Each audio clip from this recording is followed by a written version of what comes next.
जय श्री कृष्णा, राधे राधे। आप सब कैसे हैं? मेरे लड्डू गोपाल चैनल में आप सबका स्वागत है। आज मैं आप सबके साथ शेयर करूंगी अनंत चतुर्दशी की पूजा के लिए अनंत धागा किस प्रकार से तैयार करेंगे और अनंत चतुर्दशी कब कब है। तो देखिए, मैं अनंत धागा बनाने के लिए कलावा ली हूँ और 5 तार है, 5 धागा है कलावा में। तो अपने हिसाब से आप देख लीजिएगा, किसी किसी कलावा में 4 धागा भी रहता है और किसी में 6 भी रहता है। तो देखिए, मेरे में 5 है, तो मैं दोहरा कर जब ली हूँ इसे तो ये 10 हो गया है। दोहराने के बाद तो एक बार और मैं लूँगी, ट्रिपल बार 3 बार, तो 15 हो जाएगा। तो 15 धागा है, इसमें 15 हो जाएगा। तो इसमें से एक मैं कम करूँगी। तो धागा की लंबाई थोड़ा ज़्यादा रखना है, इसलिए कि गांठ लगाने के बाद जो है ना, छोटी पड़ जाती है फिर। तो धागा की लंबाई ज़्यादा लेना है थोड़ा। तो मैं कॉटन का धागा ली हूँ, कलावा ली हूँ। तो आप चाहे तो रेशमी धागा भी ले सकते हैं, रेशमी धागा भी आता है कलावा में, तो उसे भी आप ले सकते हैं। तो मैं कॉटन का ली हूँ। तो देखिए, इस तरह से एक धागा निकाल लेंगे। एक लाइन का 3 लाइन है मेरे में, 5-5 का 3 लाइन है। तो एक लाइन का एक धागा निकालना है। तो इससे फिर 14 धागा हमारे पास बचेगा मेरे पास, इसलिए कि एक लाइन में 5 धागा है, 3 लाइन में 15 हो गई। तो मैं एक लाइन का एक धागा में हटाई हूँ, तो 14 धागा बचा है। अनंत चतुर्दशी की जो धागा बनती है, रक्षा सूत्र धागा जो बनती है, तो उसमें 14 धागा से ही बनाया जाता है। और देखिए, बनाने के लिए मैं किसी का हेल्प ली हूँ एक साइड धागा पकड़ने के लिए। तो आप किसी का हेल्प लेकर ले सकते हैं बनाने के लिए। तो मैं हेल्प ली हूँ। तो मेरा उंगली ध्यान से देखिएगा, किस तरह से घुमाते हुए एक बार मैं गांठ लगाऊंगी और फंदे को छोड़ना नहीं है। जो फंदा मैं मतलब गांठ लगा रही हूँ, फंदा डालते हुए, उस फंदे को छोड़ना नहीं है।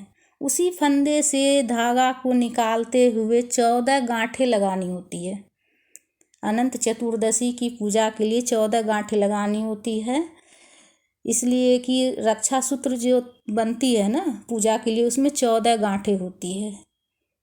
चतुर्दशी की पूजा के लिए, अनंत चतुर्दशी की पूजा के लिए 14 धागा से 14 गांठ वाली धागा तैयार की जाती है, रक्षा सूत्र तैयार की जाती है।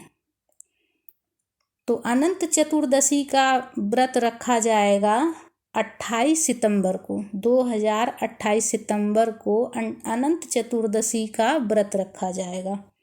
तो देखिए, इस तरह से फंदा से देखिए मैं निकाल के कर रही हूँ। तो एक एक गांठ जो है ना, गिन कर बनाना है। एक भी गांठ ज़्यादा नहीं होना चाहिए और ना ही कम होना चाहिए, इस बात का ध्यान रखना है। एक भी गांठ ना तो ज़्यादा होनी चाहिए और ना ही कम होनी चाहिए। और धागा भी जो है ना, गिन कर लेना है, 14 धागा, वो भी कम नहीं होना चाहिए और ना ही ज़्यादा होना चाहिए। तो इस तरह से देखिए, फंदा से निकालते हुए बीच बीच से, एकदम बिल्कुल सरल विधि में बता रही हूँ। फंदा से ऐसे निकालते हुए बीच में से और सरकाते हुए, देखिए कितना आसानी से लग रहा है। देखिए, इस तरह से सरकाते हुए। तो देखिए, मार्केट में भी मिलता है अनंत धागा। तो घर पर जो बनाते हैं, उसमें बनाकर पूजा के लिए जो बनाते हैं, उसमें एक अलग ही खुशी मिलती है। पूजा के लिए जो बनाते हैं, तो जब आप बनाइएगा तो आपको खुद ही महसूस होगा कि घर पर बनाने से क्या खुशी मिलती है। तो जब बनाइएगा तो अपने आप ही महसूस कीजिएगा आप अपने में। तो इस तरह से देखिए, सरल विधि से। और लास्ट में फंदे में से धागा को ऐसे निकाल कर गांठ लगा लेना है, सबसे लास्ट में। देखिए, इस तरह से धागा, पूरे धागा इस लास्ट में जो पकड़े ऐसे निकाल कर गांठ लगाना है। ये 14 गांठ लास्ट पड़ गया। तो इस तरह से देखिए, आप बिल्कुल एक एक गांठ बिल्कुल आसानी से गिन लीजिएगा।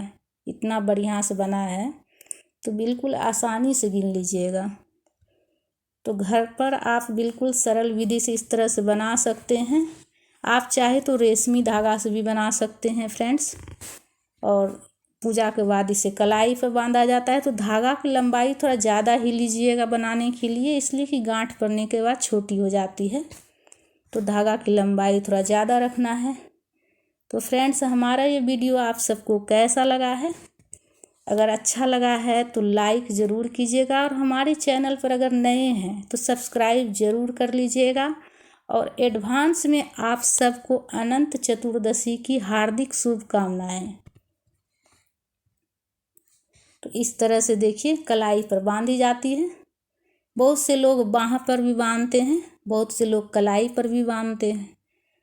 तो अपने हिसाब से धागा की लंबाई रख लीजिएगा। तो राधे राधे आप सबको।